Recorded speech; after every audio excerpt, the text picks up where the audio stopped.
Administration. The whole thing end in confusion. CARICOM and then CARIFTA, but somehow a spelling disaster. Mr. West Indian politician, I mean you went to a big institution, and how come you can't unite 7 million? When a West Indian unity, I know it's very easy.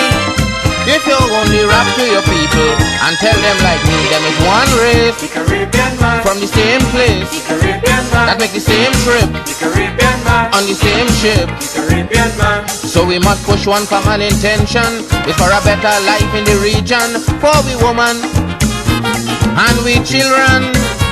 That must be the ambition of the Caribbean man, the Caribbean man, the Caribbean man.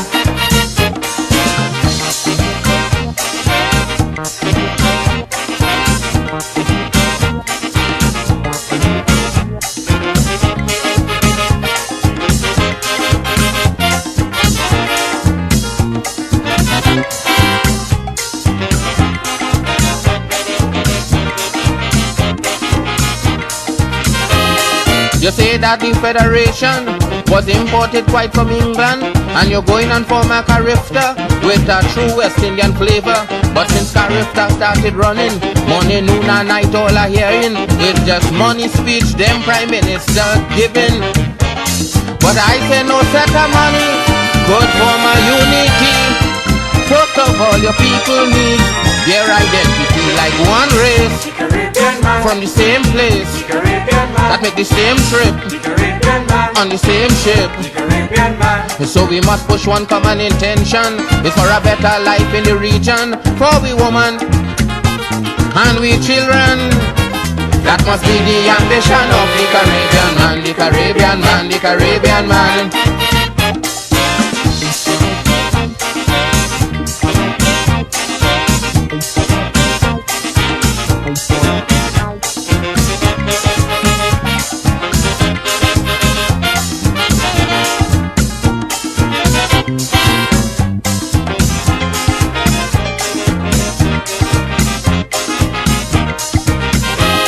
CARICOM is wasting time, the whole Caribbean gone blind. If we don't, then we can't plan where we going.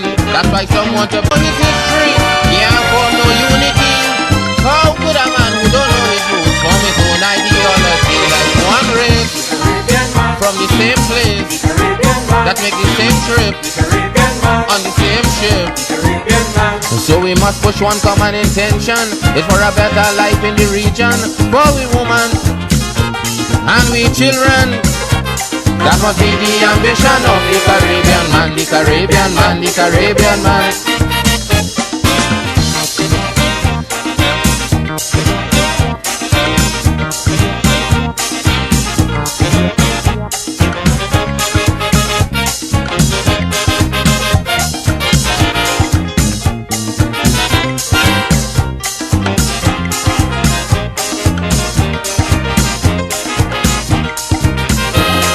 The Federation done dead, and CARIFTA going to bed.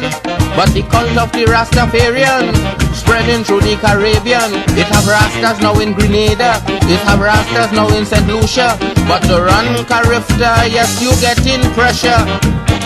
If the Rastafari movement spreading and CARIFTA dying slow, it's for a better life in the region, for the woman and their children. That must be the ambition of the Caribbean man, the Caribbean man, the Caribbean man.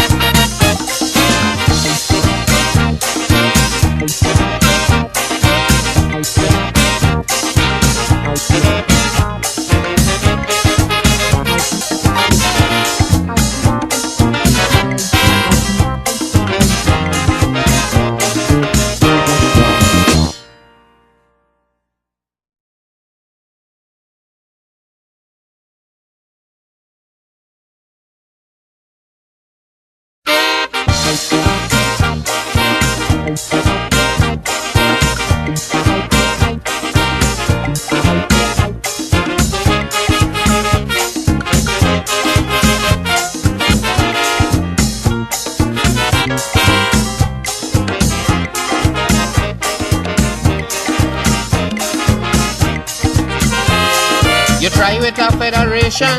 The whole thing end in confusion. CARICOM and then CARIFTA, but somehow a spelling disaster. Mr. West Indian politician, I mean you went to big institution, you can't unite 7 million. When a West Indian unity, I know it's very easy. If you only rap to your people and tell them the same place, that make the same trip. Intention is for a better.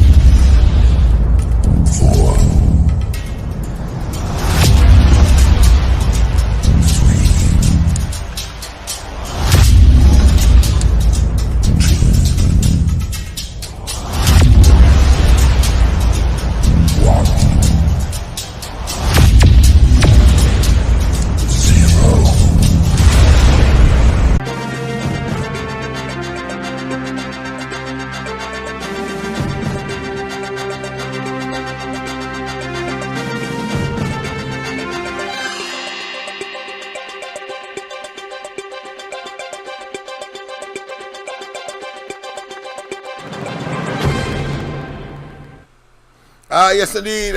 Pleasant good morning to all and sundry. Might be a bit tardy in terms of timing, but just about 15 minutes and thereabout. And of course, but as per usual, it's Sunday morning. I trust that people have already said their prayers or made their supplication, so to speak, to, of course, that all-powerful, the Gita, the Holy Quran, or the Bible, or any other the holy books, because, I mean, let's face it, at the end of the day, all roads lead to one place, irregardless of the path that one would have taken by way of preference. Usual, yes, so we there, you see the Facebook sign right in front of me, and of course, Dr. Khalid and I are here, and therefore we have a rendezvous. We have an appointment every when, of course, from 8, sorry, you know, I think I'm on the wrong report. You would forgive me. But 8, and you're lucky I didn't say 8 in the night. But of course, it's 8 in the morning. Not only provide verifiable information to you, but also to put things in perspective as to the reality of, in particular, Trinidad and Tobago, but life in general. And I can tell you, between us and you, of course, there's a tremendous amount of experience, some of which others may not be aware of or have yet to experience. And as we say, as we accept that you don't have to push your hand in fire to know fire burns. Why? Because people who would have had the experience would tell you, well, listen, the amount of pain, ache, and agony you will get, please do not. But if you are so pig-headed, for want of a better term, if you are so insistent and then you push your hand, well, of course, suffer the consequences. At least you would have had the experience and to pass it on to others. And it doesn't guarantee that others may take you for or take the advice that you would have given them, and then, of course, they too will get burned, and the cycle continues. In other words, I'm saying that different human beings respond differently to the same situation. And we are in a political environment, we are in a social environment, we are in an economic environment, we are in a situation where the quality of life is of uppermost to, and must be of uppermost to every citizen.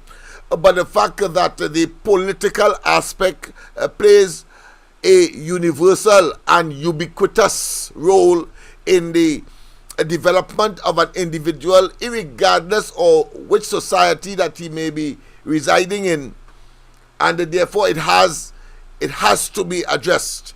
And in the context of Trinidad and Tobago, where we have so much but so little is being produced because of the political structure and or the elements that occupy high political office, we have a duty and responsibility, particularly along the east-west corridor, to tell those who are in authority that the inequitable distribution of the resources of the country the deterioration of our circumstances across the board, and the level of what I consider to be self-aggrandizement and the creation of illusionary bliss has a limited shelf life. Yes, limited. A person could be over the same thing, and what you are seeing incrementally and over time, that your circumstances are worse off, you know that that person has exhausted their credibility and their right to talk to you, far less to implement on the basis that I will do. And so what we have is a situation in Trinidad and Tobago where that has been the order of the day, the par for the course, the almost rhetorical and repetitive disposition of the present administration. And so we have to take a stand as a people. And of course, one of the things that we do on the corridor transformation, because that is where the most of the people is populated, when you look at the results of an election, you see a concentration of just about less than a quarter of the country is red from the outcome of a national elections, including of course a local government elections. And you know something is wrong, and you know that there must be some disconnect because our circumstance has not improved. In fact, the opposite is the case. It has been deteriorating, and yet still you have that small northwestern corner of the country dominated by a color that represents the party that is in office. It cannot be. And therefore, in such circumstance, we have to rectify, we have to generate the balance that is required. And we have to, of course, look at those institutions that are responsible for what clearly is that travesty. That being as it may, let me quickly say that what past week would have conjured up, well, Dr. Rowley came back from Canada, and of course he had a press conference. We will look at that. And then of course I think the other area for me is that Dr. Carson Charles was of course in the parliament, placed in the parliament, in the Senate, and he did a marvelous job of verifying, of confirming with a little more information, because some of it I wasn't aware of, and we will of course try to discuss that within the next two hours, of what really transpired as far as the OAS matter is concerned, and Dr. Rowley's strident efforts to try to deflect and to absolve his administration from a most, what I consider to be no stereotypical disaster, because it's disaster after disaster. In my view, Dr. Khalid, of course, on his turn will have his view, but I like to cut it as I see it on this and other form. Of course, I'll be a little more moderate with Dr. Khalid on a Sunday, but nonetheless, my position is constant like the Northern Star and immutable like a cent. So the point I'm making is that Dr. Carson Charles was able, of course, to rectify the situation and to come closer to the position that we had taken, that Dr. Rowley was clearly making an excuse for another failure and another, of course, disaster, because we have to pay back $1 billion plus whatever sue that the OS I'm talking about, that former company that was engaged by the PNM and then afterwards by the UNC to construct. When Dr. Rowley speak, at the beginning you will never believe that the PNM was involved in the bringing of that organization to Trinidad. You'll never believe that. No one has said a coup. No one has whispered opposition to what Dr. Carson Charles would have said, because he went in there with all of his integrity, vicariously, of course, and vicariously based on, of course, the purity and the track record of the NAR, never accused of any kind of corrupt deception. And therefore he was able to leave, not only present, but leave. And no one in the government, including, of course, Imberti, was called out as the minister responsible for works at the time and would have been very familiar with OAS. He remained silent whilst Dr. Rowley rant and rave, of course, typical madman style. That being as it may, of course, and I know Dr. Khalid would want to treat with the crime situation, so without further ado, I would like, of course, to introduce my colleague at this time on the Corridor Transformation, the Sunday edition. Dr. Khalid, how has been your weekend so far? Well, good in the sense that, as I told you, and every week I will say the same thing. I'm not tired of saying it. We are there from Sunday to Saturday in the community center. So my weekend would have been like that. Yesterday was a long day.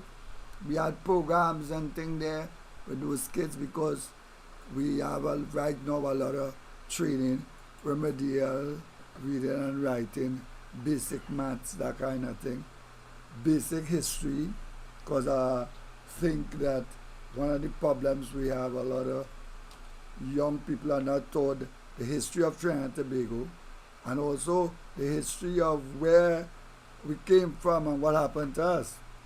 If you have to get rid of any kind of inferiority complex, that's what you have to do. You have to teach them that. Yes. And that is why when you look at some countries, some people, especially those white folks in America, they puffed up because they have been told the history and they've been told that they're better than the rest of the world. And the sense of pride and pride. And why not? And why Yes, not? And why not? Right. And why not is correct. Why not? Yeah. I mean, it's only fair, man. Right. Yes. And that is what we have to do too. That's right. And for some reason or the other, the politicians, some of them, in my opinion, are not seeing the whole picture. They went to big schools, in London and America and Canada and all over the world.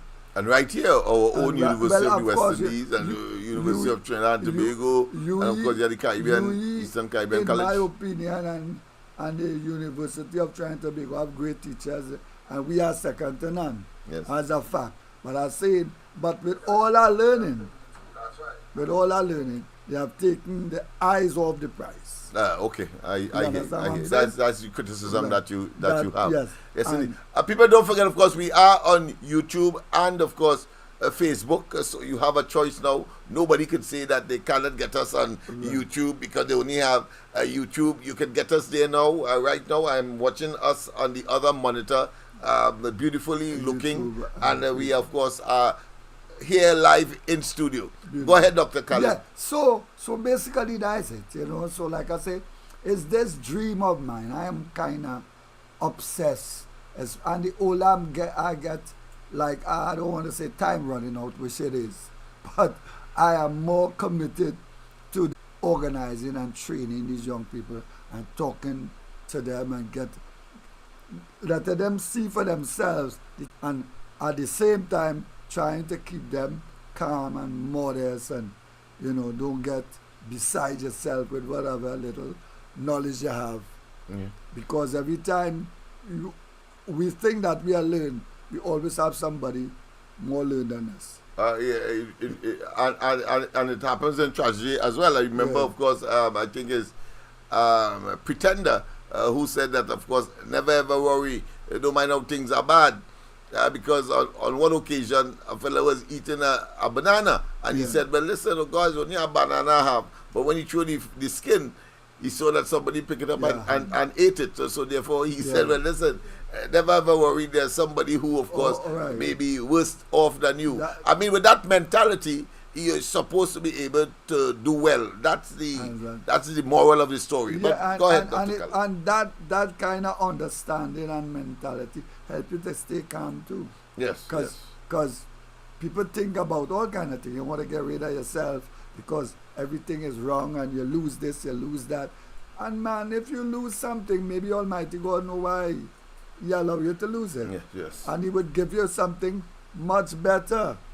And you know, I mean, some So that people, stick-to-itiveness, yes, that stick-to-itiveness, tenacity. yes. Yes. And some people don't Want every Sunday to put aside as part of their weekend, let's say, home lesson, Correct. to wait upon the corridor transformation Yes. on a Sunday from 8 to 10 o'clock, Yeah. where even the children will be given some motivational inspiration, some motivational benefits, so that they would be able to go to school tomorrow and see it as another wonderful day for saturating their minds Yes. with positivity. Exactly. That's what this is all about as Yes. well. So I expect that, and of course with the information that particularly coming from Dr. Khalid, Yes. he is a stickler for history and for discipline, but discipline in the contemporary context, not in the long time way where you take a stick and you try to beat a person into, of course, knowing. And whilst we were coming down Yes. in the car this morning, Dr. Khalid, so I was coming to pick you up. I remembered my uncle. Right. I mean, he was beaten to a frazzle every single one of his children, in order for them to, of course, be as bright as he would like them to be, even though he wasn't that bright. And one ended up going QRC, I must admit. Either stay back or you go on to secondary school, so you're pretty bright. And he went to Southeast. But both of them ended up, I am sure, a disappointment to him. But I would want to say, because of his approach, beat them to a frazzle. When they got matured and so on, they didn't bother with books and so on. One, as I said, at the time when they won, not, let's say, their life was already marked out. So he felt that he was one of them. And he would line with the fellas in Maraval and, of course, in the well-to-do side of things. And they introduced him to smoking and so on. And he stopped studying. And the result was that he ended up, of course, unfortunately, I even want to say it because, I mean, it was so disappointing and disheartening, because he was supposed to be the exemplar and the representative of what could be, and to take the family, because Mom, up to that point in time, ever went to, of course, a school of that prestigious vintage. And all of them ended up, not doing what was expected. Nobody, got into the professions. They ended up, of course, doing taxi work, and another one, of course, doing laborers work in construction field. Not even a professional in that field as well. So there is validity, in other words, in, of course, approaches that would provide a facilitation of the desired outcome, because everybody wants good for their children, Right. but it's methodology and approaches. Dr. And, Khalid. Well, I like what you have said, but you have to understand something too. We as a people, and sometimes when you say that, people misunderstand what you say, Yeah. and they think you're getting into some kind of race thing, because we are living in a cosmopolitan Environment, yes, That's yes. right. We have Africans and Indians, the largest two of the crowds, and then you have, of course, other people here living here, Caucasians, Trinidad White, and other mixtures, right? Yes. So we have to acknowledge that. But the thing is that with people of African descent, our history is something that we don't know. And people never really concentrate on you knowing your history for different reasons, because what? You were kidnapped away from home, Africa, raped. That's kidnapping. You go and that's what slavery was. Yeah, of course. Yeah. Take you beyond against your will. Your will. Yeah. And take you to work other people's land, because we were experts in agriculture and a lot of things. Yeah.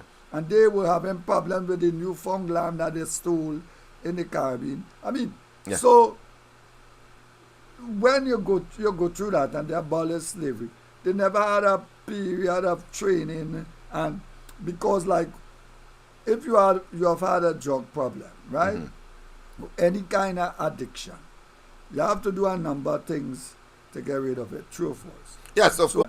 You have to train and stay and be disciplined and committed to that which decision that you'd have taken to extricate yourself from that situation. All right. So that's the problem. So coming back to like your uncle and they want their children to learn, but they are accustomed to brutality, and maybe he might have been brutalized growing up. Somebody beat him with a big stick, and we like to call our children name now, using the D word, but you this and that. I don't want it to be a D, you know what I'm talking about, and all this kind, and brutalize the child or the children, and then children say that, you know what I mean? Yeah. In my case, being the last of 11, had polio. I had my father and my big brothers and my cousins and uncle and them, all of them was smart. Everybody was anxious to teach me to love for history come true. I see. Because they would. But their approach wasn't from the brutal side we would know, as many of us would have experienced. Exactly. My father had a problem with my father. My grandfather is white. Right. Father mixed. Okay. My grandmother, my father's side, very, very dark. Okay. The daughter of ex-slave, and of course her grandparents was in slavery. Right. So we're talking about, because you're talking about old people. Yeah. Anyhow, so my father used to kind of defend his mother from my grandfather family. I treated her bad. Okay. He grew up, so he had a kind of thing. He didn't believe in no brutality. The approach I grew up in, I mean, a lot of people, very few people grew up with that kind of thing. And then when I was sick, I can remember my old man taking me and having me on his back. And he was an old man. When he had me, he would have been in his early 50s, maybe 52, somewhere there. All right. I mean, he had a lot of young children, so all my big brothers and them was there. Yeah. And they used to quarrel with them, Daddy, don't put them on your back, we younger. And he said, wait, my child. And taking me to the hospital, them days, no cars like that, so you had to walk over that same Lady Young Road through the track and come down. And I remember that, and all that is good memory, and all that helped shape my way of seeing things. But what are you telling the parents, the guardians, and those that may be institutionalized? I'm sure that you have a message for those caretakers doing a human service, altruistic, clearly humanitarian, but it may be the approach in terms of rolling out what is required for a good character and personality development. What you'll have to my message to advise. My message and advice is family. Try to raise your children up in a good environment. Try to be an example to them. What they learn. They learn a certain way. A man see his father doing this and doing that, and mother doing this and that. It becomes a pattern. Yes. And chances are, great chance is that he or she will do it. So try and have the home environment. And those who don't have that home environment, it have other people around. And, who are examples. I mean, when I hear people talking about Laventille, where Mova Laventille, I laugh.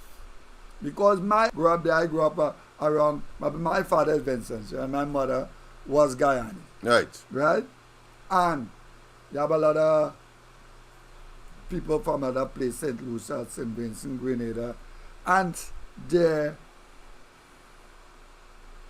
practice with them.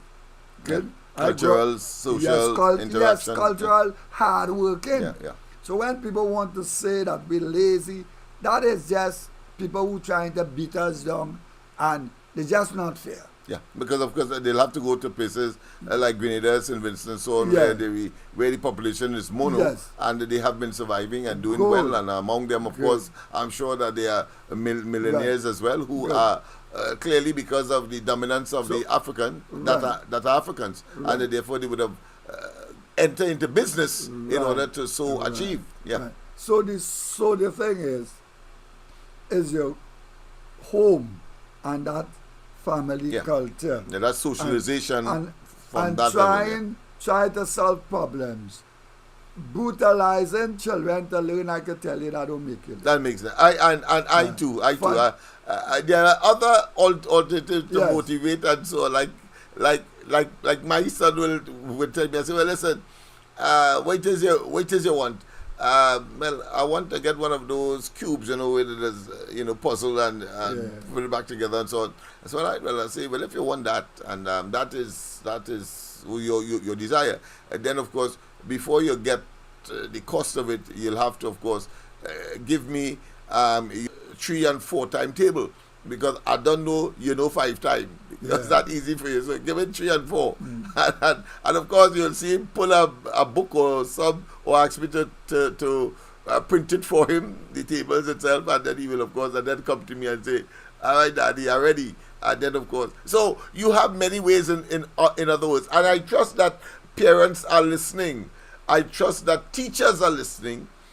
And viewing, of course. I trust that those that are managers of institutions that accommodate young people, so that you can have, because I remember Dr. Khalid, the Sigmund Freud. I mean, that's a standard question or a standard issue at training college.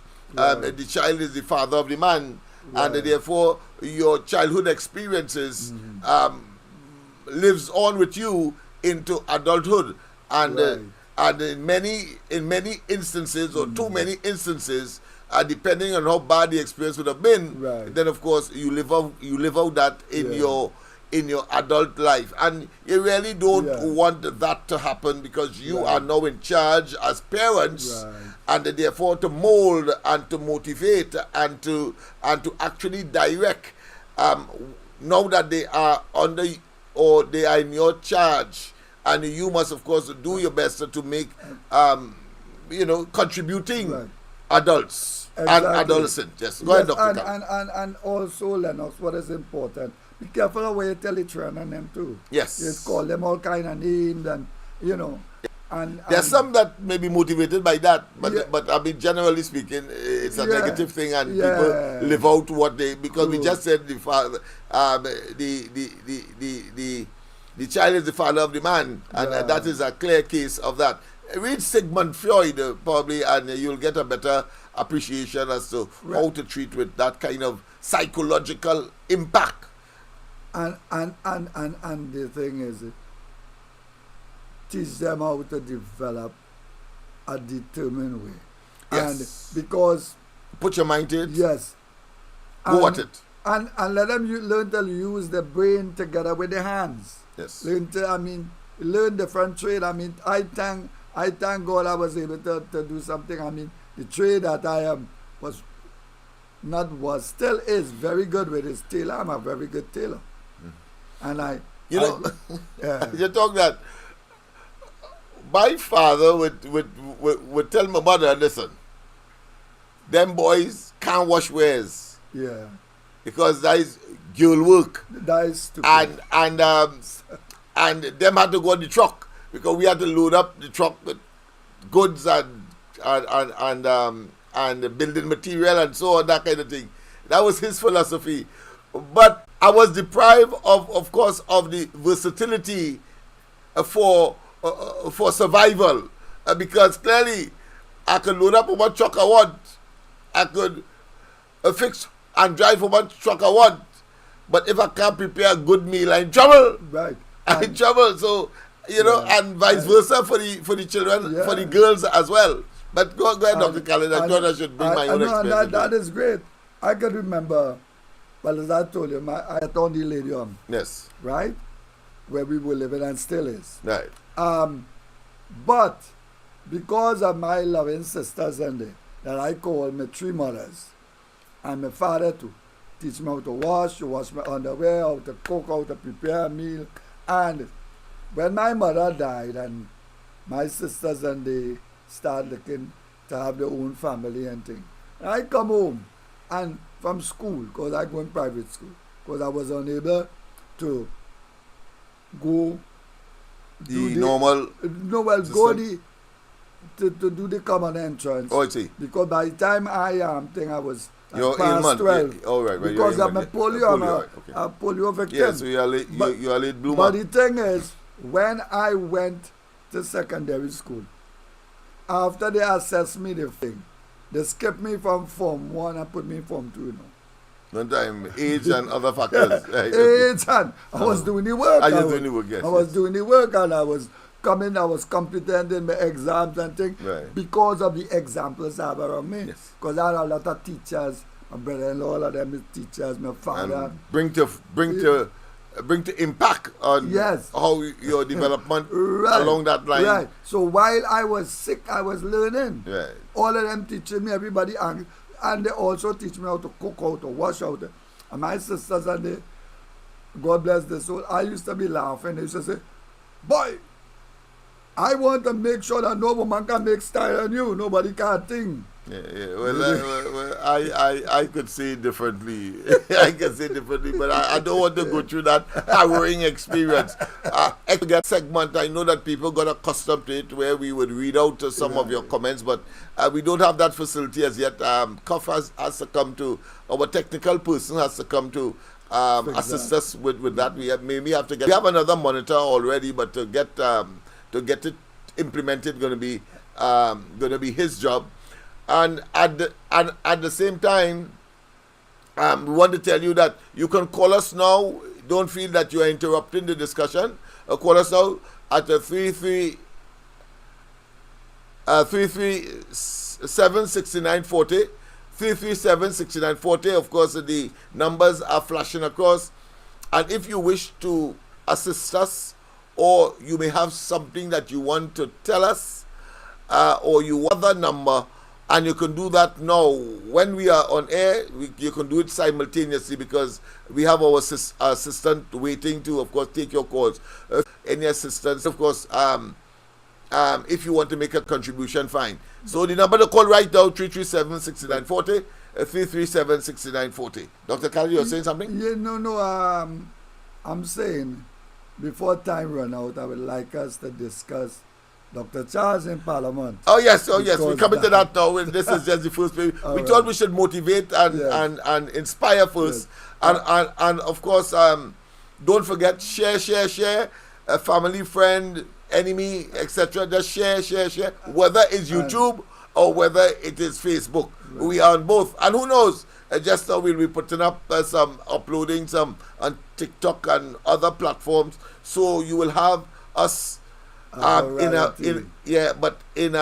a situation where the technology is such that we have become ubiquitous. We are all over the place, omnipresent, all over. Right. We are not claiming to be Jesus Christ or anything like that. That being as it may, but before we go to Carson Charles and his, of course, a splendid presentation in the Parliament, totally debunking Dr. Rowley, I think what is important is it is upon us, and we need to address that, because electricity rates will raise, and in the most, what I consider to be punitive way, by the month, and with a fee attached that you will get every 2 months. You're now getting it every month as well, and a higher fee and Dr. Rowley will be going all over the place and saying that it's no big thing and that we must take our own medicine. I don't know how you promise a utopia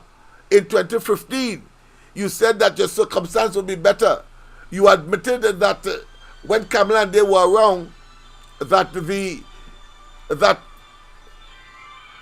it was ham, lamb and jam, milk and honey.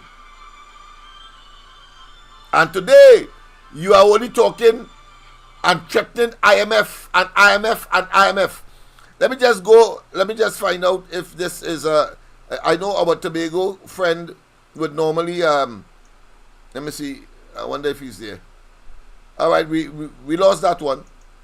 Let me just make sure. Double call back. All right, so he'll call back up, call back.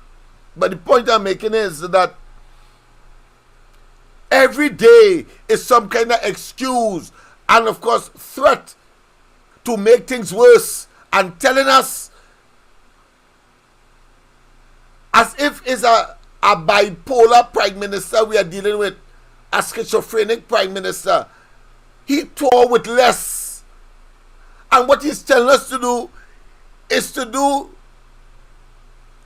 with the less that he has instituted, and by the minusing of things that we would have taken for granted, he is taking away after he told us in 2015. And I think that is not just dishonest, not only disingenuous, but a rank and unadulterated con job on the people of Trinidad and Tobago. This man is too insincere to be a prime minister. And we have the prospect of property. I want to go there. But let's take this call before I want to go there. We have the arrangement. A pleasant good morning. Welcome to the corridor. Hello. Yes? Son of Warrior, but I do apologize. I did not know that you had corridor going on this morning. I want to talk to you privately, so I'll call you off the next time. Okay, after 10 o'clock. After 10. After 10. I do apologize for the disturbance. No problem. All right then. Yes. Yeah. So, let's go straight, of course, to Dr. Rowley and his position. You see, I want to typify. I want to make it irrefutable. I want to put everybody in the world, and in Trinidad in particular, place them in the Hobson's choice. You have no choice but to understand that it has been a con job over the 8 years so far of this government. And to start with a situation where you could even do more with less, to tell us accept less and less and less, and telling us at the same time, and like some kind of deranged, what I consider to be prophet of doom, a deranged prophet of doom, by telling us it's the best thing that could happen to us at this point in time, as he continues, of course, to minus and minus and minus and minus, when he started off by saying he could do more with less. I mean, come on. But let us not waste time. Let us go straight, of course, to his foray with respect to property tax, and you will understand his position now as opposed to then. Let's start with then. Live from the Hyatt Regency Hotel, 2015. the People's National Movement 2015 Festival still on. The dreaded property tax. The dreaded property So he tax. calls it dreaded. The dreaded property tax. The dreaded property tax. Anybody telling the population that this PNM coming into office will bring back that tax is the highest level of dishonesty. Let me make it abundantly clear. The property tax has already been dealt with. So right. The property tax. Let me make it abundantly clear. That's in the property 2015. tax has already been dealt with. What this UNC government did a few years ago, UNC in government, they returned to land and building taxes in phase. The first phase of bringing the tax back was to treat with commercial properties. The second phase was agricultural properties. And the third phase is the residential. By 2015 this talking. UNC administration for land and building taxes for residential properties to come back into being after September 7th. That was done by Larry Hawaii when he became Minister of Finance. So for anybody in the government now to be telling the population that this PNM coming into office will bring back that tax is the highest level of dishonesty. So for anybody in the government now to be telling the population that dishonesty. Just wanted to touch on property tax. Some people have been concerned about maybe rent prices going up. I was wondering if you had any thoughts on that, and also with regard to the rental assessment board, if there were any comments or thoughts with No, that was last Thursday now. Last Thursday, listen to what Dr. Rowley is now saying to the journalists, or in response to the journalist's question. Listen. with regard to that. Well, again, first and foremost, if you don't have property, then you have no tax to pay. If you are a tenant, I think landlords would still prize their tenants. Tenants are hard to get at, and I think the average landlord would not want to drive his tenant out by increasing his rent because of property tax. Let's just analyze so far what he has said. We just have about 2 minutes. Who suggests that, or he wanted to be obnoxious, he wanted to be rude, he wanted to be lewd by saying that first of all you had to have property. I thought that was so uncalled for. It could not have been part of the conversation, because that was so obvious. How else you go pay property tax if you don't if you don't have property? And that to me was evading the question. Yeah, that to me was evading the question too. That's what I'm saying. So it laid the foundation for a level of stupidity that has become, of course, idiosyncratic of Dr. Rowley and all of his ministers. What you're talking about? How does that come in? First of all, you must have property. It's obvious. And so then he went on, of course. He went on in his usual, of course, convoluted way to, of course, make a statement that I and all can understand. And misrepresentation of property tax, deliberately so, where people were led to believe that it would be this humongous tax based on the value of property. It is not so. The Minister of Finance has done all this over and over and over, and the numbers are numbers that we believe are manageable. And to the extent that there are people who have genuine problems, provision will be made for that, for those exemptions. So let us not overdo it. We are going through a period of change, and those changes are not all painless, but they are for the better. Now, just imagine that. Yeah. Just imagine that. Yeah. You started by saying that the tax was already dealt with. Yeah. And therefore, one would have expected that land and building taxes would have been instituted and followed. And you said that it was what? A horrendous tax. Dreaded property tax. tax. A dreaded tax. Dread alone, the word alone. How dastard it is, how evil it is, how wicked it is, or how painful it is. And mind you, the Hansard of the Parliament will show that when that tax was first introduced by his predecessor and his former boss, are talking about the late Patrick Manning, in around 2008, 2009, Rowley took his mouth and say that not one of his constituents can afford an additional $100. At that same conference, people, I'll bring it tonight, you'll see tonight, the man ended up saying that the most amount of money they ever make through gas and all, was saying that people cannot afford $100 increase, additional $100.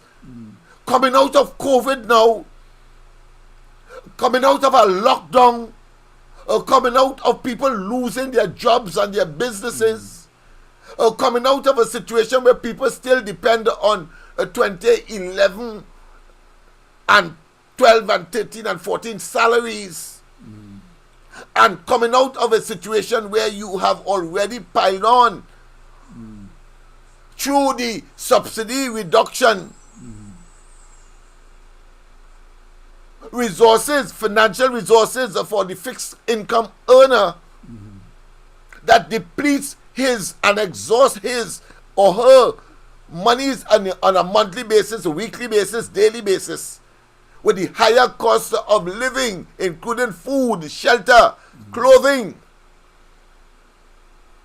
And you're talking about talking as though you're in a silo, and there is no relationship to all of the iniquities and all of these hardships. That, in fact, we noted that, Dr. Khalid, when the presentation was made by the Minister of Finance, he said that they didn't want to add any more hardship, an acknowledgement that they put hardship on the people.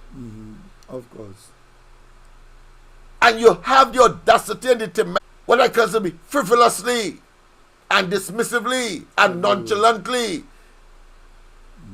talk in that manner. What kind of beast we have in the office of Prime Minister? Inhuman.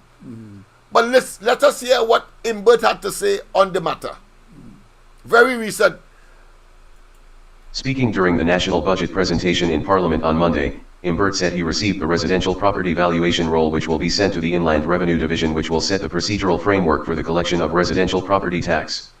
Property taxes are easily calculated but subject to extensive narratives of knowingly false claims, misinformation, and disinformation in making false accusations about the property tax levels that most citizens will be required to pay. Now, Imbert is claiming that people generate false narrative, and he, out of the blues, caused through the Ministry of Finance handbills, pamphlet, literature to be posted in anybody they could see that living somewhere. They push it in the post box and say that you better evaluate and fill out that form and send it back. Send it back. Otherwise, you'll be subjected to a fine of $5,000 and or imprisonment. And he has the audacity and the temerity to talk about propaganda and misinformation. And why we can say that with confidence, that he orchestrated a con job on the people. The court, the independent still court of this country, it said that Rowley and they concocted that, and that ought not to have been. The first thing had to happen is that there was supposed to be the populating of a register of all properties before, and at least half, over 400,000 properties. He wanted to do that just so and impose property tax on people early in the game until the court intervened. And I want to say, thank God for the UNC and Kamala Prasad Bisesa. Correct. Thank God they were able to not only figure it out, but to take measures that at least delay them closer to 2025. Closer to 2025, next 2 years. Closer to 2025. But the fact is that the UNC has already said that they will dismiss that, and they will go back to what Rowley said that the UNC was engaged in, and that is land and building taxes. And for land and building taxes, and they started, of course, with not farmers, but with business. I think I know that number. I don't think they're calling here. But with commercial, Rowley and them start with residential. People who by and large have a single salary and they have to pay more electricity, more for food, more for clothes, more for housing accommodation and so on. And he has the audacity to stand up there, Rowley, and say that he expects landlords to be altruistic, persons who love their fellow man and they wouldn't raise the rent. Yeah, right. That is pie in the sky. Yeah. That is like telling me pink donkey exists pink donkey exists. That's the kind of hogwash that he tells people, they tell people, and then when you are in the jaws of all of that pressure, they are nowhere to be found.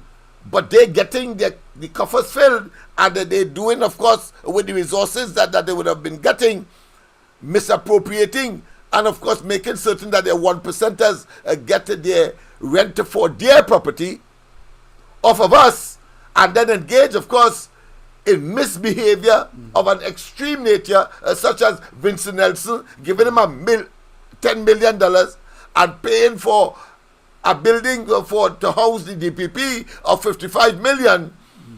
And the simple case in that very press conference, what he didn't say about that particular matter, but trying to blame the DPP for not going there, is that you never consulted with the DPP and them, and acknowledging that that office is a special office, because ordinary people, as he said, will not get a kind of luxury or deluxe accommodation such as a bank will of course want to accommodate, because it was a former bank building on Park Street that they got spending $55 million, but never consulted the DPP to find out whether or not it was fit for purpose. But comes there and he is totally upset. We'll play that tonight. But that is the reality, and that is despicable and dishonest. But let's go on to hear what Imbert is saying about property tax now. Imbert said the property tax calculation is based on the annual rental value. The Board of Inland Revenue will calculate the property taxes based on the annual rental values, discounted by 10% or with an application of 3% or of the discounted ARV.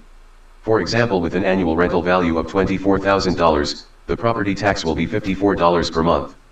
Based on progress in the compilation of the valuation roll, I expect that at least 50% of all residential properties, and quite likely more than 50%, will pay property taxes somewhere between $540 and $1,080 annually. Imbert said for properties with the lowest possible ARV of $18,000 or less, the property tax would be approximately $41 per month. People, all that talk, the people with the 41, multiply that by 12 and see where you get. And anybody who has a property valued below $18,000, the threshold, the minimum you have to pay is $500, and then building taxes, which has been $80 and $100, regardless of the size or the value of your property. They tell them about. And they give you these small figures. They even go as to say the price of a sweetie and all kind of nonsense per day. But at the end of it all, you're paying over $1,000. Some people paying $3,000. And as I say, if you have a board house on some kind on squatting land, the minimum you have to pay is $500. That is the kind of scampishness and the kind of deceptiveness that this government and never what they say is what is, as far as the treating with the people is concerned. They even, of course, will tell you that all of those Sinopharm vaccines that they got from the Chinese, even though they said that they don't want a loan from either the IMF or the World Bank or the Inter-American Development Bank, because the interest rate is just about a 1%. They prefer to go to the Chinese, and they're giving you an interest rate of 3%, but because they don't want to know where you do with the money. And then still have the audacity to tell us that there are non-disclosure clauses in that arrangement. Who the hell these fellas feel they are? Understand how angry I am, and I expect that you would be as well to hear that if you didn't know that before. Yes. So what is the calculation? The calculation is that the monthly rental value of the property, and then of course you have a 10% discount. So if it's $100 and it's the monthly rental value, you take a 10% out of that, which will take away $10, in other words, so you made with $90, and then you pay 3% of that $90. That is essentially what they're saying. But then that number is relative, because if your property is $300,000, you understand, you can't even calculate that, because you're talking about $3,000 and upwards for the year. Understand what is happening here? So I keep saying, stop provoking the people of Trinidad and Tobago. Stop provoking Rowley and Imbert and his government. Stop provoking the people of Trinidad and Tobago. It will not turn out to be nicely, and that is not a threat, but it's a reality. Let's go back again, so you have an idea as to how the calculation is, and how the calculation is done by the Inland Revenue. For properties with an ARV of $36,000, the property tax would be $81 per month or $972 per year. For larger properties with an ARV of $120,000, the property tax would be $3,000 per annum or $250 per month. Yeah, just 150. So if your property end up being at 300,000, you understand the kind of money we're talking about in terms of the rental value that they are prepared to calculate. And as Kamala Prasad brought them out and say, if you have a cub in your yard, if you have a latrine in your yard, like they want to send you back, of course, to the old time days. Yeah. That too is calculated and given a figure in terms of a rental. Correct. We will examine all of that, because we have to rely on the loyal opposition and the people-centered opposition to take us out of this quagmire and this abyss that we have found ourselves with, this set of people who told us in the beginning that he will never touch property tax. Yeah. And that by his statement suggests that they're going back into land and building taxes. Back to the dreaded property tax. But there's dreaded property tax in our rukung kukung kung. Somebody doesn't normally say that. Can't remember that if it was one of those radio announcers that are well known. I can't remember if it is Umbala or somebody else. He said they are ensuring that vulnerable groups are shielded, as there are avenues to apply for a deferral of the tax. Yeah. If a citizen cannot pay the tax due to hardship, or they are on old age pension, public assistance, or disability grants, or they have minimal income, they can apply to the Board of Inland Revenue for deferral of property tax. Watch me. I looked it up in the context of taxes and deferral. You know what a deferral is? In the context of tax. They're merely pushing it back to our next time, but the tax is still there for you to pay. Mm-hmm. You know what I say? So when he brings up that, he believes that people are so ignorant and stupid and foolish that they don't understand what deferral means. So Granny, they do have to pay. Yeah, so Granny, and of course those who are physically and mentally incapacitated, and you are paraplegic, and you are dependent on public assistance, it is deferred. Deferred in the context of tax means that you have to pay it sometime in the future. It's just deferred. Understand that. And if you die and you leave your property for somebody else, those persons had to pay that before. It still goes on to them. Understand? It's a total and absolute con job from where they started. And therefore, you know what you have to do when the time comes. Rowley must now be looking to call an election. It must be. The thing has come full circle, and the people countenance or tolerate or absorb that level of pain and ache, and still have the audacity to say that you did not want to add any more pressure on the people, acknowledging that you did. Acknowledging that you did. And worse yet,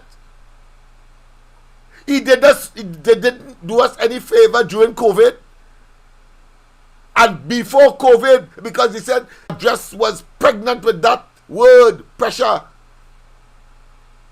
Understand that he didn't want to add any more pressure, and bringing back things like laptops and school book grant and so on, and making us believe that somehow you do us a favor, when in fact that was supposed to be there already and ought not to have been moved since 2015 when they came into office, when he told us, of course, he could do more with less, and that if your circumstances were the same after the 20 elections, meaning that if you stayed with the Kamala Prasad Bisesa administration, you'd be doing yourself an injustice, bring him in.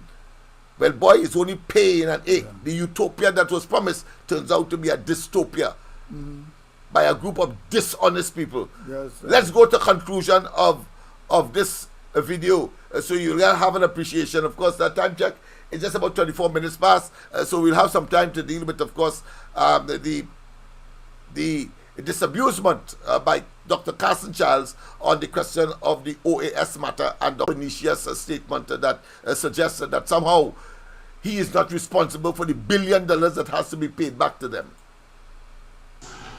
So for anybody in the government now to be telling the population that this PNM coming into office will bring back that tax is the highest level of dishonesty.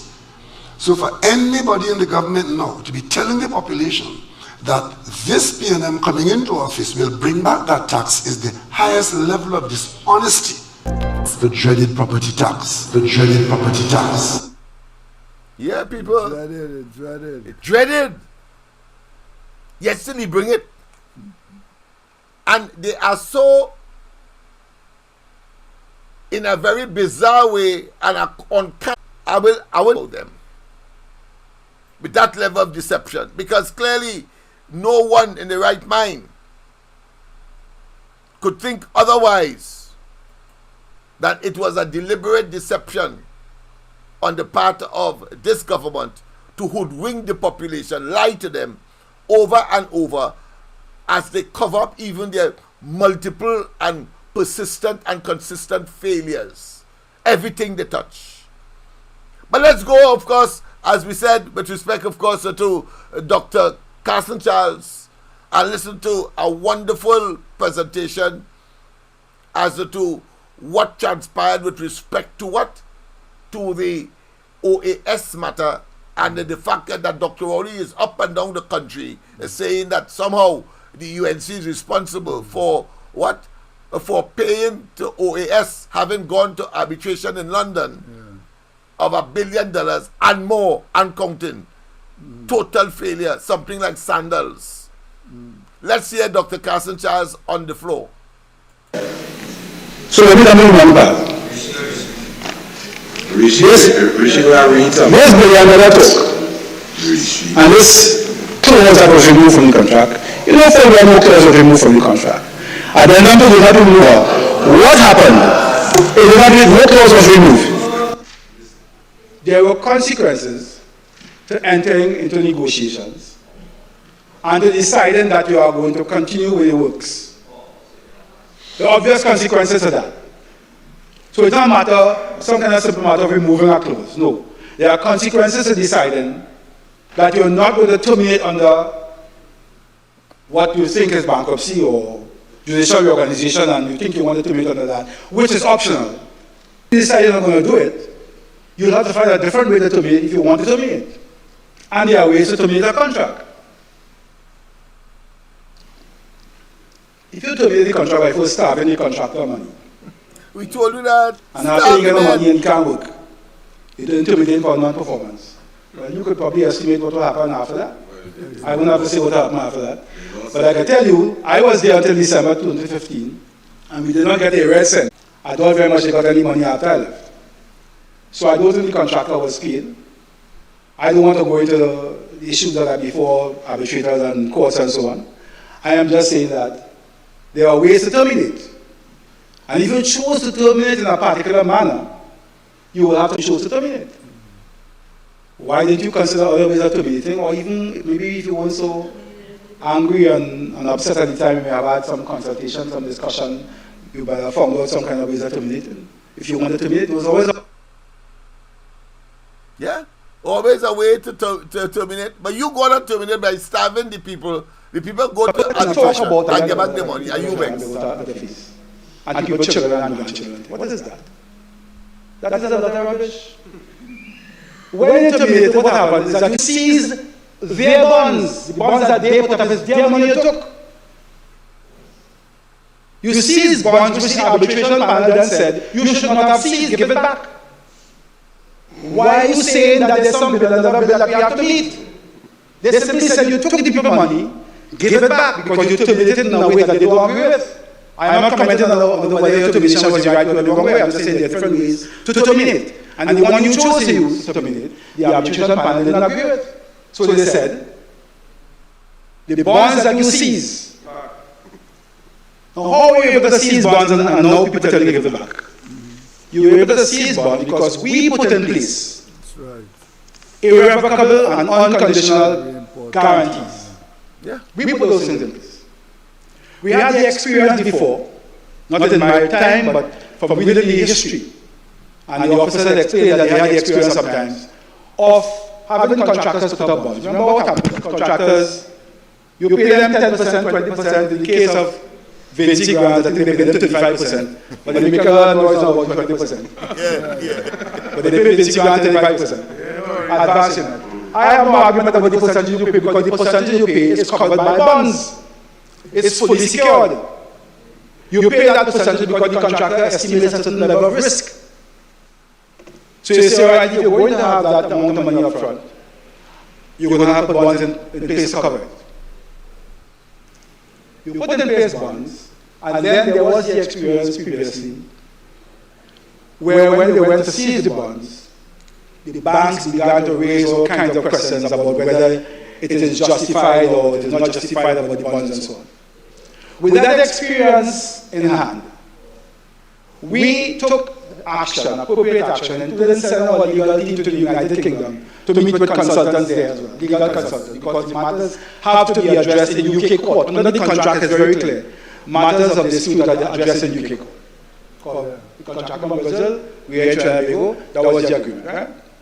So we sent our legal team to go and ensure that they have the understanding of the courts, of how it will be viewed in the courts in the UK, in case the matter becomes contentious. And we were satisfied that the wording of the securities that were put was such that the bonds were unconditional and irrevocable. It meant that when you go to seize the bonds, the contractor has absolutely no say in it. Dr. Khaled, I mean, it's amazing. It is enigmatic. What a contradiction to what Dr. Rowley told the population, a big 80-something-year-old man. Matters not whether he's bald-headed or not. Maybe that might be a hindrance, a debilitation. But that does not stop him from talking the truth. Well, yeah.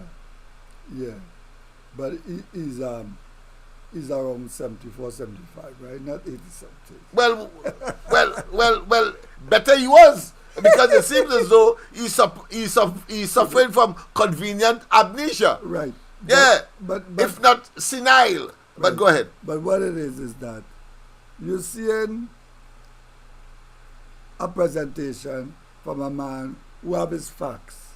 Yes. And is not going there to put people down and tell... Deal with the issues. Yes. But let's go to the lines. Let's go to the lines. Let's go to the lines. We give way to the line to you out there first and foremost. President, good morning. Welcome to the corridor.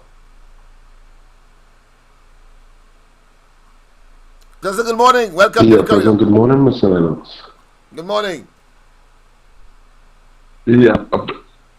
President, good morning, Lennox and Mr. Khaled. Yes, morning. So, Mr. Lennox, I want to say good morning to everybody like chat nationally. So, Mr. Lennox, we see where it comes from.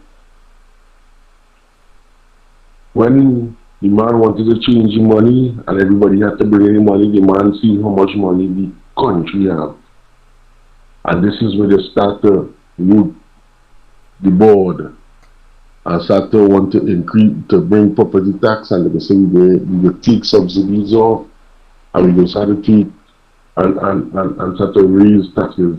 You see everything falling into place with the Mr. Lennox. Yeah.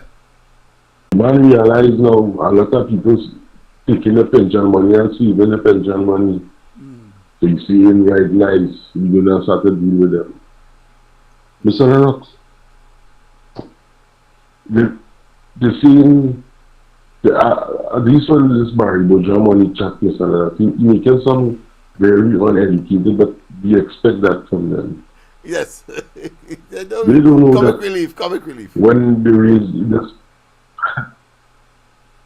when they raise this property tax, Mr. Lennox, look at it. Like they'll increase every month to pay in property tax, water rate.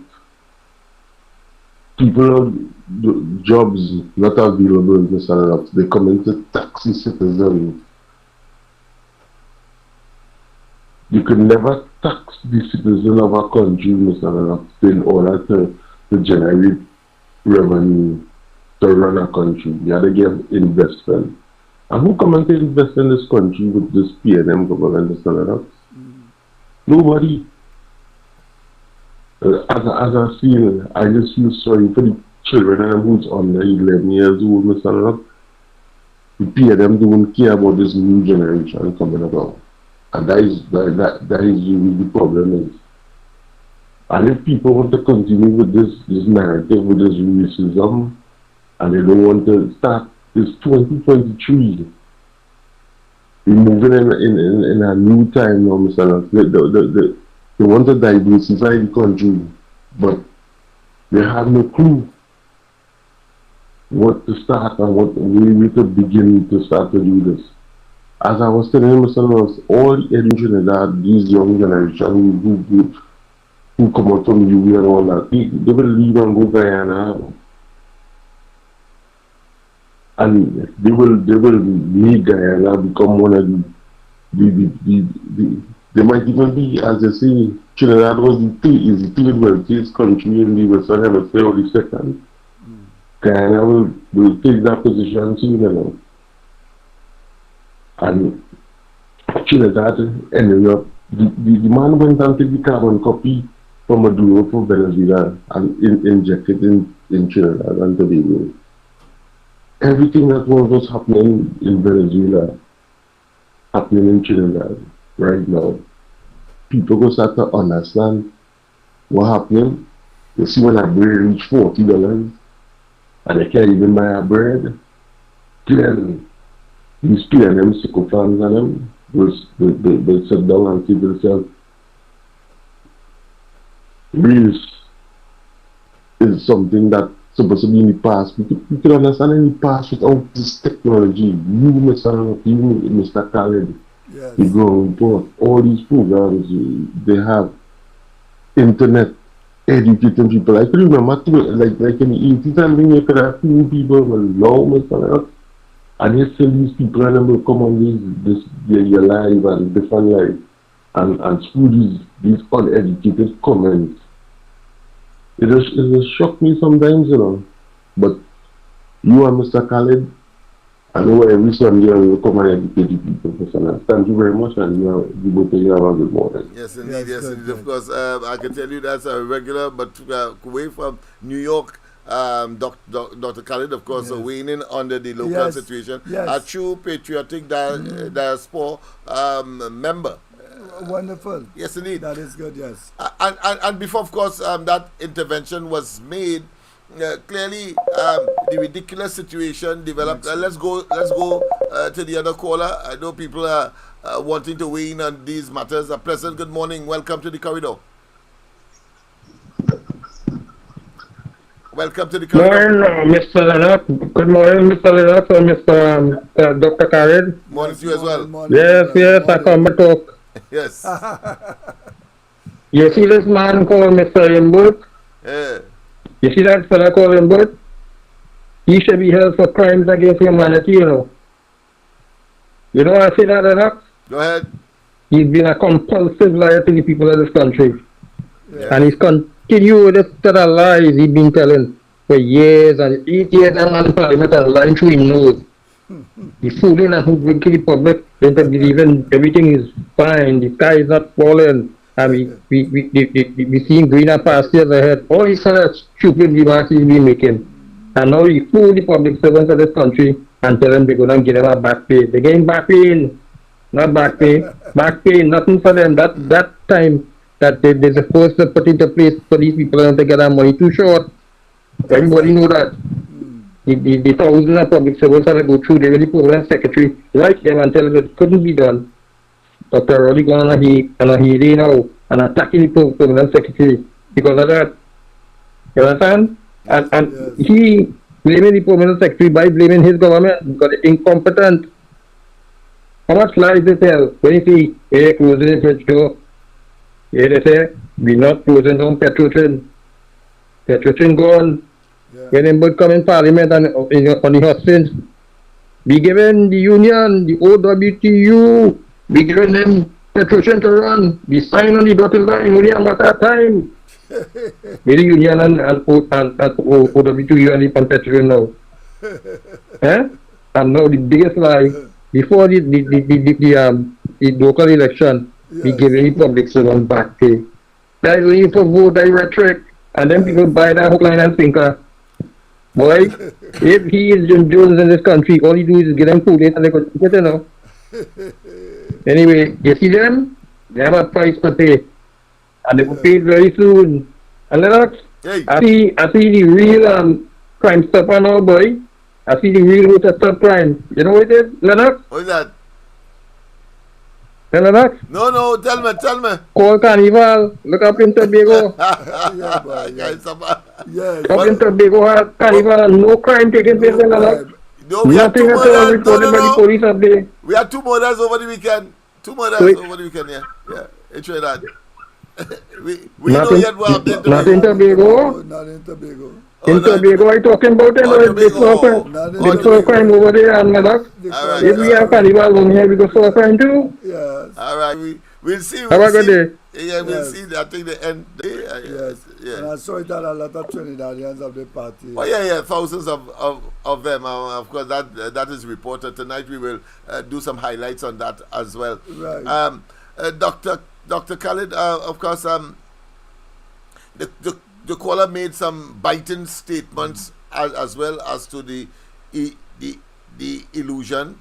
Dr. Carson Charles talked about the whole question of that $1 billion and that the last administration was very meticulous in terms of the bond, and it was, of course, the OAS could not touch it once the principal, that is to say the government, terminated or was engaged in that. But of course it was dependent on how the termination took place, and that's how they managed to get the money, because of such a built-in clause, a tight program, a tight contract. I mean, we're running out of time, but I like to comment a little on, you see, Dr. Charles' performance was a breath of fresh air. You see, they are accustomed saying things and taking things out of proportion. But Dr. Charles came there to defend, yes, the opposition leader and UNC. And the truth. But, the truth, but also his character, because he was the president of NITCO. Yeah, that's right. Yeah. He was dealing with it. He has all the information. Yeah. So when they want to talk about OAS, they want to talk about that project, they want to talk about the extension, and they don't want to give credit where credit is due. Yeah. They want to open the highway up to a certain point, but they forget the pain that we went through when we were building the house, as he said. Yes. You want to take praise for you coming in late, putting doors and glass windows and stuff, you know, and the people who build the house. And you demonize you are them. claiming that the foundation to finish, you were responsible. When the foundation is the hardest thing. President, good morning. Welcome to the corridor. Sunday edition. President, good morning. Good morning. President, good morning to you, Lennox Smith, and your co-host. Yes, and everybody on the live. Dr. Castro. I ain't come to stay long. I just want to say this, Lennox. I come across a live with a video that Kamala did when she did open the interchange in Golconda, the highway that OAS construct. I will send the link for you. All right. And you go take a listen to it, and whenever you feel you will add it in your corridor live, you go do so. But it's really interesting that you listen to that contribution that she made. Right? So as soon as I hang up here, I will answer it for you. Thank you very much. Thank you very much. And Dr. Khalid, that's a young man. Yes. And you see the level of interest. I mean, he's actually an extension of us. Right. And making sure he brings verifiable information. Its veracity cannot be questioned. And the thing is, Lennox, truth. Once people, you know what make Dr. Carson Charles' presentation in Parliament, in the Senate, after all this time, so interested, and it was a breath of fresh air. A lot of people are now energized because the man came with the truth. Yes. He was not beating around the bush. He could have watched Imbert in his face and say, well, you know, this is the information, I have it here. Yeah, because Imbert was the minister at the time. During the Manning administration when OAS was first introduced. Yes. President, good morning. Welcome to the corridor. Lennox. Hey. Lennox, I see you still going on with this highway business. But how much is gas that we could plan for the people in this country? How much billions? Repeat that for me. Repeat that for me. Repeat it. Repeat it. Asking how much the gas for liquid plant that the PNM bill cost the taxpayers in this country. That's the gas to liquid plant you're talking about. That's what you're talking about. I didn't hear that part. What part is that? How much was 20 upwards of 25 I wanted to know what it was taxpayers. Billion, 25 billion thereabout. Yeah. Right. And this man happened over a highway, right? And furthermore, what about the Brian Stadium? 250 something million. It ended up costing over $1 billion. Yeah. And we see the rampant corruption that took place and not a damn dog back, and nobody can get hold before no court. But yet, Rowley to see one little highway and talk up and down like it's the biggest crime the USA ever committed in the whole world. And they have fiasco. We have all kinds of things. We have racing complex under them. One set of fiasco under them, and nobody being caught or jailed for this, for the crimes that they did against the people of this country. But he only have this little highway, and he's talking up in his nose behind that. He go keep on talking about that right through, because that's the only thing he has to talk about. But we see plenty corruption under the PNM government. Plenty. Billions of dollars worth. And men like Malcolm Jones and company get off scot-free. You understand? Because he was before the court, and the same PNM who would like to put people in court like Dewala and company, especially when they appeal the matter. Right? They go back and appeal it for them to go back to court. They dropped the case on Malcolm Jones, who was guilty as hell of that fiasco with that gas and liquid plant. Right? Not worry. So you see, one day for them and one day and next weekend for we. How good is it? Yes, indeed. And of course, what comes to mind, very valid indeed, and what comes immediately to mind is, of course, Al-Wari's children that he defended stridently. And then, of course, you had, of course, his friend, A.V. Drillin. He didn't even want to go and appeal, even though the lawyer for Petrotrin said appeal the matter. So, and his friend, the owner of A.V. Drillin, get back the contract and of course, got monies, courtesy, of course, what I consider to be a conspicuous arrangement, that is convenient and really and truly nestled in the perversion of the cause of criminal justice, because Dr. Rowley was supposed to be directly involved and therefore investigated. The entire cabinet took a decision to close down Petrotrain. Clearly, one could only conclude, or among the conclusions that they would draw, is to save Dr. Rowley's tail. And then, of course, we have this situation where Dr. Rowley would have put his own lawyer, Anthony Kwamina, as the man in charge of the petroleum company that was supposed to deal with the fake oil, etc. So we know, and therefore, it's just a matter of time. The criminal justice system must be made to work, and people in these high offices, who of course has taken the people for granted and have misbehaved and corruptly dispossessed the people, they must pay the price. No matter how old you are. Correct. I was saying 80, but if you say 70, better fit. You get 80 years in jail for sure. We know when, of course, you would stay. We know for sure where your last days will be. That is how it is. That is how we must think about them. Because they pretend all over the place to be philanthropists. And Dr. Rowley is a philanthropist all over the place.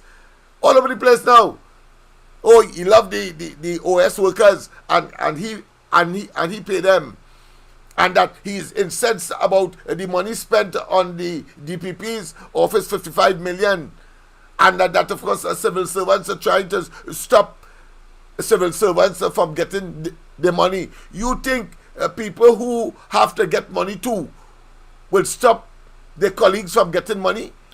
The fact of the matter is that because he knows that civil servants can't talk back, because they can't defend, they can't come out in the public and talk, he goes and he puts a PS under the bus and tell him that the public servants can't get the money by Christmas, when they knew that very well. And the fact that the Minister of Finance could say that he put everything in place, he must have had the information. It is clear that he did not have the assurance. He did not have it. But he made that statement to appease the population and to give some kind of elusive relief to a bogus budget, and said in every opportunity that he got that, listen, we want to relieve the pressure, conscious of the fact that they have imposed pressure over the last 8 years on the people of Trinidad and Tobago. But Dr. Khalid. Yes, but you know something, Lennox?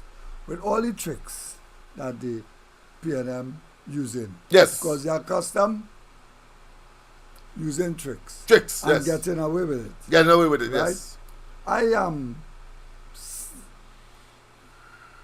seeing it differently now, because they were able to get away with the tricks because of the divided politicians, right? When you go to the polls and you have other parties, because it is proven over and over, Trinidad, in my opinion, right now, is a two-party state. Yes, good, no doubt. So once you go to the polls, you have the UNC, you have the PNM, and you have other parties coming and taking a little 200, maybe 1,000 or 500 votes here and there. The PNM would always have a narrow victory. That is why people who understand the situation can safely call them a minority government. You agree that? Yes, definitely. Right. The last election says it's all 65,000 persons more voted for the UNC than the PNM. Right. Yet still you have a 7-7 scenario. Good. So the situation is, the serious politicians, opposition politicians, must, and they don't have a choice but to work together. Right. That is why PNM normally become very angry when they see political parties, opposition political parties working together. Coming together, yes. Good. And the way I'm seeing it, and why I'm excited about Dr. Charles' contribution, because a lot of people came to me and they're excited about it, as I'm sure a lot of people came to you. Yes. Good. My phone was wrong, ringing off the hook. Right. But go ahead. Good. And the contribution, you're talking about an experienced man. He has been one of the youngest ministers and minister works in this country from the age of 31. Yeah. And when he was 31, he was the minister works during the anyhow time, and also minister local government at the same time. Yes. He would have made a contribution to the today we take for granted was reform in his time. Yes. Right. So this is why I'm very excited, because people will have the opportunity to see, and this is why they could not really get away with the OAS thing, because the man came to defend Kamla Prasad Bisesa and himself. Yes. Because, as I said, he was the president of NITCO at the time. Yeah. And if you allow Rowley and Imbert, who was there during the former Manning administration, and said absolutely nothing up to the point when he was in the parliament. He said nothing. He sat dishonest, saying nothing, allowing Rowley to talk all this talk, knowing that what Rowley was talking was untrue. That's right. And that is what, to me, was excited about it. Dr. Charles was able to go there and cut that, defend himself, doing it with dignity, with a certain amount of pride and calm, and at the same time with some fun. Yes, indeed, of course. And of course, showing, of course, the scenario of spitting in the sky and falling in your eye because you lie. Lying. Yes, indeed. Let's go to the conclusion of Dr. Charles's presentation, a wonderful presentation in reality and diplomacy and dignified presentation, how it should be done in the Senate in this case.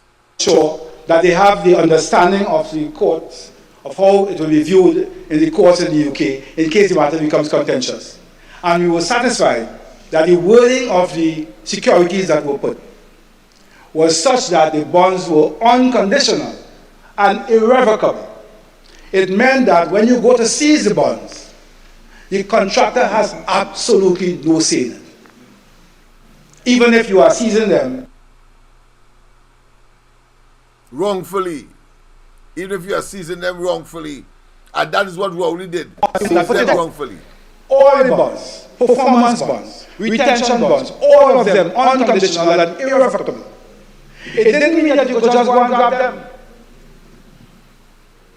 It meant you have to use them responsibly.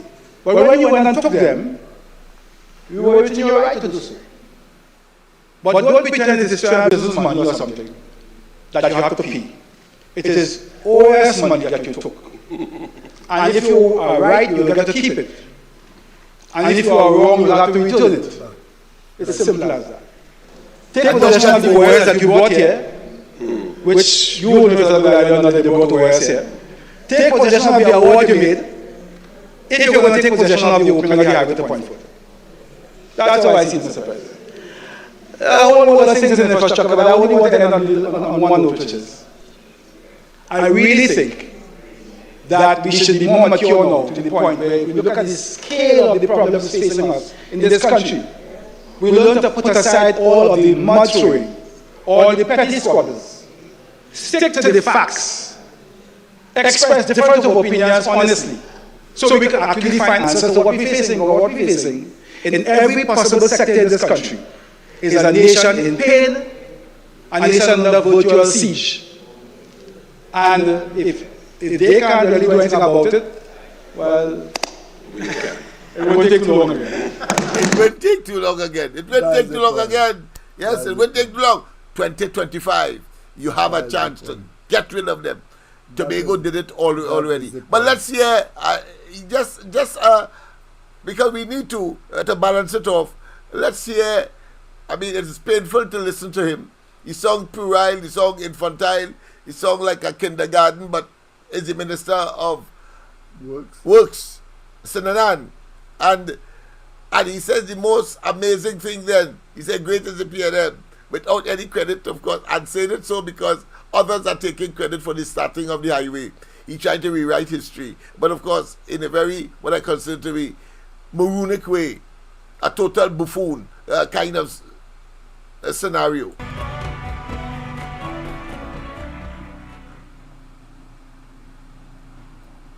Well, thank you, the Cause Committee at the Ministry of Works and Transport. Wonderful and dedicated staff, and a wonderful video being done. I know we have some rules with the salutation in the interest of time, but I must recognize the Honorable Prime Minister and to thank him again for the confidence in me as Minister of Works for the last 7 years. I don't have a speech because today is not really about me. And I think we heard a lot from NIDCO, and we will hear a lot from the Prime Minister. Today is about the people in Point Fortin, La Brea, San Fernando, and all the commuters will be using this. And it's about information. But I want to start by saying, a different way, by saying, great is the PNM. Great is the PNM. Great is the PNM. And I said that because only 2 days ago in the Parliament, the Shadow Minister of Works was trying to lay claim to this highway. Shadow Minister. No, no, come on. Nobody. Come on. Firstly and foremost, great is the PNM, or the PNM has nothing to do with a national highway dedicated to all of the people that have to use it in Trinidad and Tobago. Our money was spent, but yet still he is saying great is the PNM, and he is saying that because somebody else, who in reality he would not like to be, but in fact is so, because it was the UNC that started the highway. But he wants to deny that. But then at the same time, he's acknowledging that the next Minister of Works is Carson. No, you want to talk about Carson there. The Shadow Minister of Works. Yes, no, shadow, meaning that somebody from the UNC. No, wasn't Carson Charles. Okay. He was referring to was another. I think it was Dr. Munilal would have been the guy. Yes, I remember a temporary, so he couldn't be that individual he was referring to. But that's how stupid. This fella is. He could be that convoluted and that should I say puzzling, so that Shadow Minister of Works on the opposition side was trying to lay claim that we are going to open their highway. That set the tone for my speech here today. I don't think we should listen to him again. The little time we have, I think we should look at, as you rightly indicated, Dr. Khalid, the level of corruption and misdeed. I think a caller said it, and I think it's important. But of course, none other that could rattle it off. Nobody else, I think, in this country could rattle it off more and much more aware than Anil Roberts. Let's go straight to Anil Roberts as we wind down and reach closer and closer to the conclusion. That is to say 10 o'clock. The Honorable Minister of Works and Transport said the Point 14 highway is the biggest stain and corruption in the history of Trinidad and Tobago. Even though this PNM government has paid $11 million for a commission of inquiry that I started them. They even started, not even on your marks. They may even go on down, but $11 million gone. But the Honorable Minister of Works and Transport had the unmitigated gall to say that the Point 14 highway, which the contractor was selected by the PNM OAS before May 24th, and negotiations based on the Hansard of the Honorable Member for Dago Martin Northeast back in 2016 would show the negotiations with the contractor that begun in January and it completed in a week. Somebody else will deal with that. I don't have time to deal with that. However, I must address the Honorable Minister of Works and Transport, the biggest corruption, and his Honorable Prime Minister used a very vile term. He said it was a rape of the country. I mean, that's a Prime Minister. I don't even know why he likes to use that word or what he knows about that word. We know on the corridor. And then build a beautiful building. Now it has no parking, but it's sweet, it's lovely. But when you look past it, you look about 600 meters so, and you look up, you see a shell that the UDCOT chairman said will be complete by February next year, but nothing in it, just some red steel that looks similar to the steel by Balize House. And they're talking about corruption, central block, nothing for the people, but building going up with favorite contractor, World GTL, and Nikwan, well boy, I don't have no time now. World GTL, Malcolm Jones, the lawyer is the Honorable Stuart Young. Let me just put a small pin right here to say that Nikwan fiasco is the most corruption in the history of Trinidad and Tobago, and PNM should never be talking.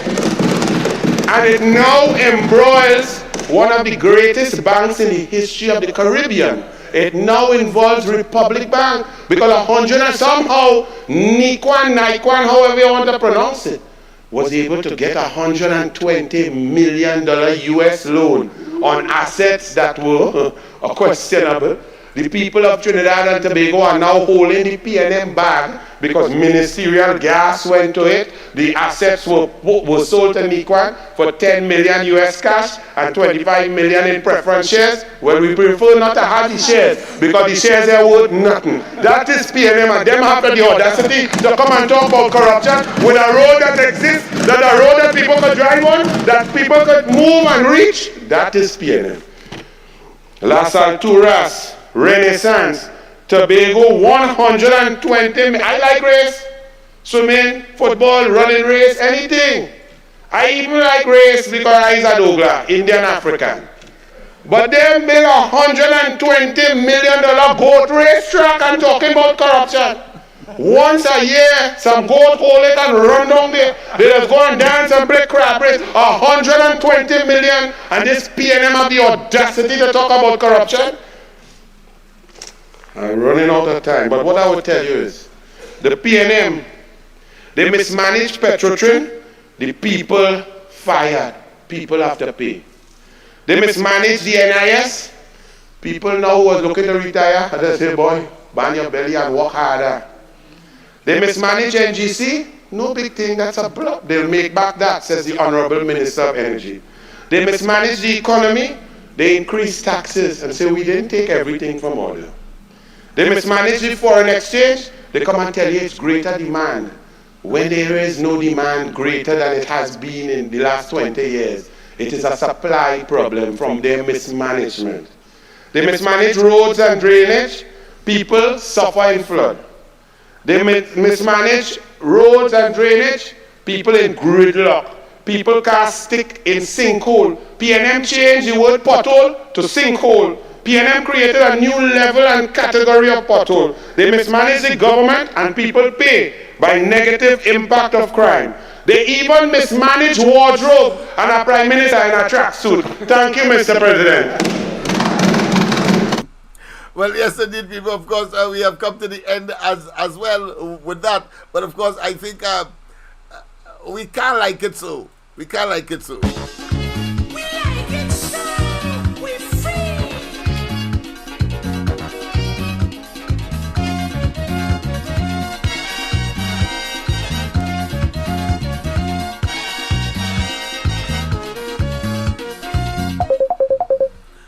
Boy, all right, we have to take this call. We have to take a final call. Let's take a final call. Pleasant good morning. Welcome to the corridor. Final call. Pleasant good morning. Good morning again, yes, good morning again, Dr. Khaled and Lennox. Lennox, you see all that mismanagement that taking place? Yeah. This country needs serious constitutional reform. Yeah. And if the youth is coming forward, they must promise that to the people of this country. That is the only way forward for this country without the morass be facing just PNM, because that is one way that the PNM would never raise their head in this country again. If you have serious constitutional reform, and all of these nonsense that is be gerrymandering the vote with the different constituencies have to end. It has to end constitutional reform. Have a good day, gentlemen. Same to you, same to you. Of course, is a classic case of what I consider to be contradictory lyrics, but of course nestled in sarcasm. Listen, nobody better can express that than the mighty Sparrow.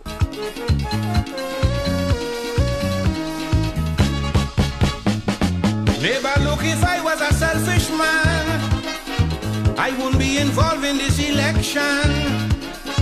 I don't know already, I want fame. Plus I ain't looking for fortune again. All I'm asking is that you pay close attention to the many problems we all face from dawn to dawn. You're intelligent, I think, and you should face this shit. But behaving like a moron, cause before we are all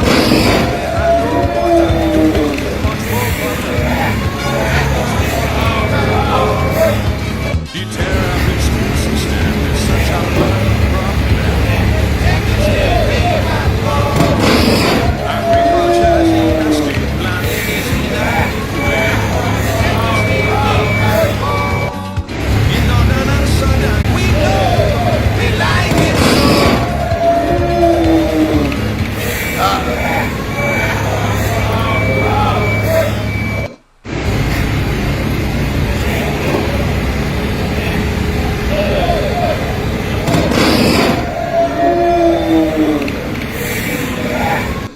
people, of course, we thought we should end with that particular hilarious situation where at the corner of Frederick and Queen Street, this car went into, according to Alan Roberts, it's no longer a pothole now, it's a sinkhole you have in Port of Spain and around the country. And this fella is supposed to be an ardent supporter of the PNM, and he fell into it. And listen, look at his tragedy. Look at his stress and distress. I'm sure after that, he must be cussing Rowley and they for what his misfortune has produced. He went into the hole. He tried to get out of it. Somebody gave a hand to come out by way of giving him a tow, pulling him out. And his whole back bumper just dislodged. It just dislodged. I mean, and I'm sure that he is well, not mortal, but certainly extreme pain to see what has happened. I thought we should, of course, end in that way. But let's get back, of course, to the mighty Sparrow in the meantime.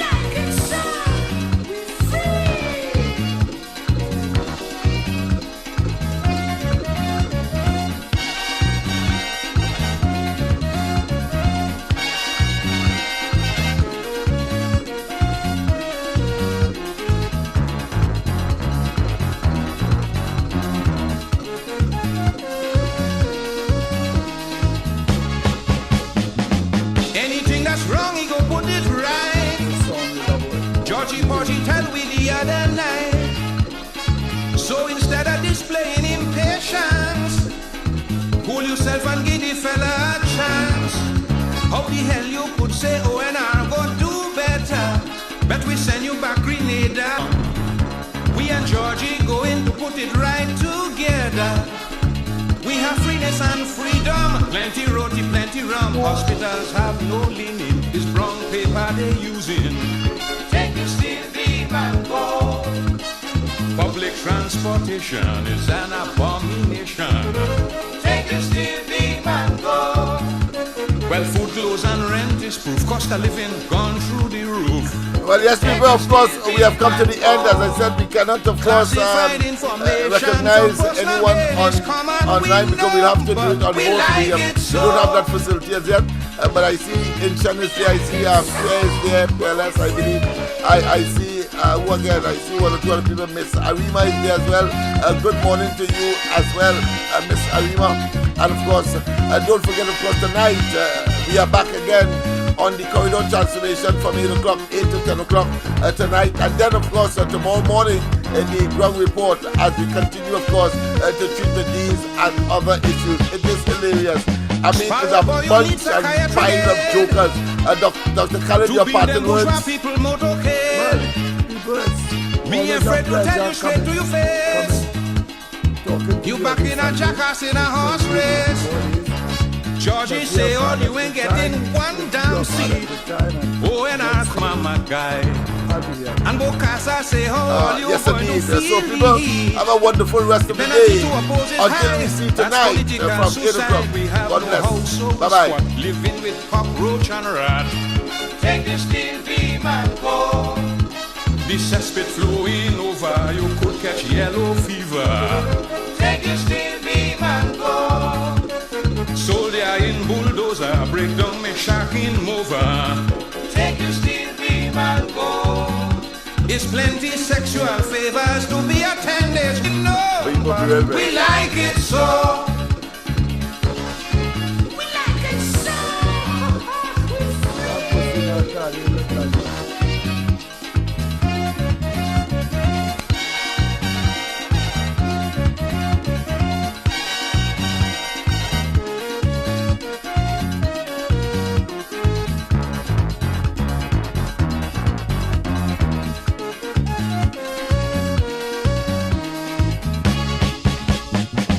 It ain't have a single thing you could say could make me abandon me bally's.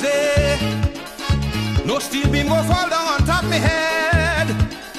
Sparrow as a PNM till I dead. Buddy, you may be shocked when I tell you this. Hudson Phillips is a Yankee CIA, and the whole of ONR is only communist. They'll take carnival away and make people work each day. It's years you in a union and can't get recognition. She said, take your steel beam and go. The unemployment levy murdering everybody. Take your steel beam and go. Children come out of college below elementary.